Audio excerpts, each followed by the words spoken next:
विषय में माना जाता है कि उसमें 10,000 हाथियों का बल था, जिसके चलते एक बार तो उसने अकेले ही नर्मदा नदी का प्रवाह रोक दिया था। किंतु भीम में ये 10,000 हाथियों का बल आया कैसे, इसकी कहानी बड़ी ही रोचक है। आज हम जानेंगे पांडुपुत्र भीम में 10,000 हाथियों का बल कैसे आया। उससे पूर्व यदि आप इस चैनल पर नए हैं तो चैनल को सब्सक्राइब कीजिए और बेल आइकन को भी अवश्य प्रेस कीजिए, ताकि हमारे नए वीडियो सबसे पहले आपके पास पहुंचे। तो चलिए शुरू करते हैं। कौरवों का जन्म हस्तिनापुर में हुआ था, जबकि पांचों पांडवों का जन्म वन में हुआ था। पांडवों के जन्म के कुछ वर्ष पश्चात महाराज पांडु का निधन हो गया। पांडु की मृत्यु के पश्चात वन में रहने वाले साधुओं ने विचार किया कि पांडु के पुत्रों अस्थि तथा पत्नी को हस्तिनापुर भेज देना ही उचित है। इस प्रकार समस्त ऋषिगण हस्तिनापुर आए और उन्होंने पांडु पुत्रों के जन्म और पांडु की मृत्यु के विषय में पूरी बात भीष्म, धृतराष्ट्र आदि को बताई। भीष्म को जब ये पता चला तो उन्होंने कुंती सहित पांचों पांडवों को हस्तिनापुर बुला लिया। हस्तिनापुर में आने के पश्चात पांडवों के वैदिक संस्कार संपन्न हुए। पांडव तथा कौरव साथ ही खेलने लगे। दौड़ने में, निशाना लगाने तथा कुश्ती आदि सभी खेलों में भीम सभी धृतराष्ट्र पुत्रों को हरा देता था। भीम कौरवों से होड़ के कारण ही ऐसा करता था, किंतु उसके मन में कोई वैर भाव नहीं था। परंतु दुर्योधन के मन में भीमसेन के प्रति दुर्भावना उत्पन्न हो गई। तब उसने उचित अवसर मिलते ही भीम को मारने का विचार किया।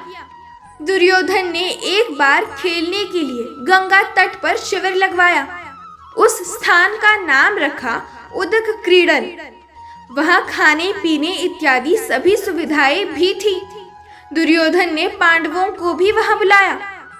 एक दिन मौका पाकर दुर्योधन ने भीम के भोजन में विष मिला दिया। विष के असर से जब भीम अचेत हो गए तो दुर्योधन ने दुशासन के साथ मिलकर उसे गंगा नदी में डाल दिया। भीम इसी अवस्था में नागलोक पहुंच गए। वहां सांपों ने भीम को खूब डसा, जिसके प्रभाव से विष का असर कम हो गया, क्योंकि कहते हैं ना, विष ही विष को काट सकता है। जब भीम को होश आया तो वे सर्पों को मारने लगे। सभी सर्प डरकर नागराज वासुकी के पास गए और संपूर्ण बात उन्हें बता दी। तब वासुकी स्वयं भीमसेन के पास गए। उनके साथ आर्यक नाग ने भीम को पहचान लिया। आर्यक नाग भीम के नाना का नाना था। वो भीम से बड़े प्रेम से मिले। तब आर्यक ने वासुकी से कहा कि भीम को उन कुंडों का रस पीने की आज्ञा दी जाए जिनमें हजारों हाथियों का बल है। वासुकी ने इसकी स्वीकृति दे दी। तब भीम 8 कुंड पीकर एक दिव्य शैया पर सो गए। जब दुर्योधन ने भीम को विष देकर गंगा में फेंक दिया तो उसे बड़ा हर्ष हुआ।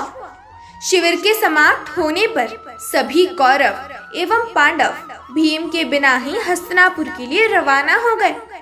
पांडवों ने सोचा कि भीम आगे चले गए होंगे। जब सभी हस्तिनापुर पहुंचे तो युधिष्ठिर ने माता कुंती से भीम के विषय में पूछा। तब कुंती ने भीम के न लौटने की बात कही। संपूर्ण बात जानकर कुंती व्याकुल हो गई। तब उन्होंने विदुर को बुलाया और भीम को ढूंढने के लिए कहा। तब विदुर ने उन्हें सांत्वना दी और सैनिकों को भीम को ढूंढने के लिए भेजा। उधर नागलोक में भीम 8वें दिन रस पच जाने पर जाग उठे। तब नागों ने भीम को गंगा के बाहर छोड़ दिया। जब भीम सही सलामत हस्तिनापुर पहुंचे तो सभी को बड़ा संतोष हुआ। तब भीम ने माता कुंती एवं अपने भाइयों के सामने दुर्योधन द्वारा विष देकर गंगा में फेंकने तथा नागलोक में क्या क्या हुआ, ये सब कुछ बातें बता दी। युधिष्ठिर ने भीम से ये बात किसी और को न बताने के लिए कहा। इस प्रकार पांडुपुत्र भीम में 1000 हाथियों का बल आया। जय श्री कृष्ण।